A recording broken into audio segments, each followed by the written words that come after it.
d'abord la question qu'il faut se poser, est-ce qu'il y a un leadership féminin, est-ce qu'il y a un leadership masculin? Pour ma part, je ne pense pas.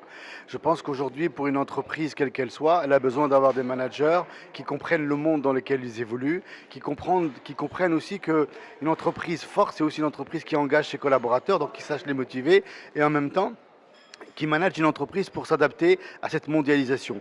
Maintenant, la véritable question, est-ce qu'il y a assez de femmes à la tête d'entreprises, à la tête d'institutions au Maroc? Est-ce que c'est suffisant? La réponse est évidemment non. Nous avons encore beaucoup de travail à faire au niveau du Maroc pour promouvoir les femmes en responsabilité et ne pas avoir peur des femmes en responsabilité. Donc, existe-t-il encore des obstacles à relever? Oui, le principal obstacle, il est culturel. Il est éducationnel.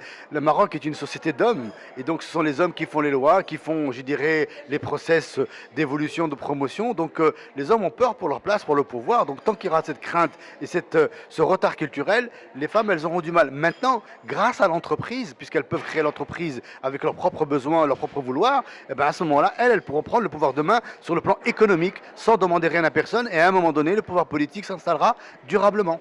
Je pense que ce sont les défis à relever. Ce sont de véritables défis à relever et malheureusement, comme dans toute société où il y a la discrimination, ce sont les gens discriminés qui doivent faire le plus d'efforts possible au départ. Personnellement, j'ai ma petite expérience, j'ai grandi en France. Ben, il fallait qu'on prouve qu'on était meilleur que les autres et c'est pour ça qu'on a maintenant aujourd'hui beaucoup de jeunes issus de l'immigration qui sont en responsabilité en France ou en Europe. Les femmes au Maroc doivent prendre le pouvoir économique pour ensuite prendre le pouvoir politique. Quelles recommandations alors? Leur recommandation, c'est qu'il y ait de plus en plus de femmes qui créent leur entreprise, qu'ils aient aussi, entre guillemets, qu'elles prennent aussi de pouvoir sur le plan de la société civile. À un moment donné, leur voix va porter. Donc maintenant, il peut pas. Moi, je ne crois pas à la politique des quotas, je ne crois pas à la politique, je dirais, ce qu'on appelle la positive action. Je crois plutôt que les femmes doivent absolument entreprendre plus, travailler plus, entre guillemets, pour prouver et montrer qu'il n'y a pas de différence entre les hommes et les femmes et que les hommes sont en retard.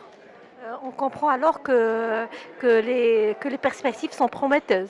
Moi, je crois que c'est prometteur. Donc, de là, on a un pays aujourd'hui où on peut entreprendre librement. Et donc, c'est ce qui fait que demain, ça sera différent. Je crois que c'est pour ça que la dimension culturelle qui nous retient vers le bas, hein, qui nous tire vers le bas, elle ne se déverrouillera que lorsque les femmes seront suffisamment nombreuses sur le territoire économique.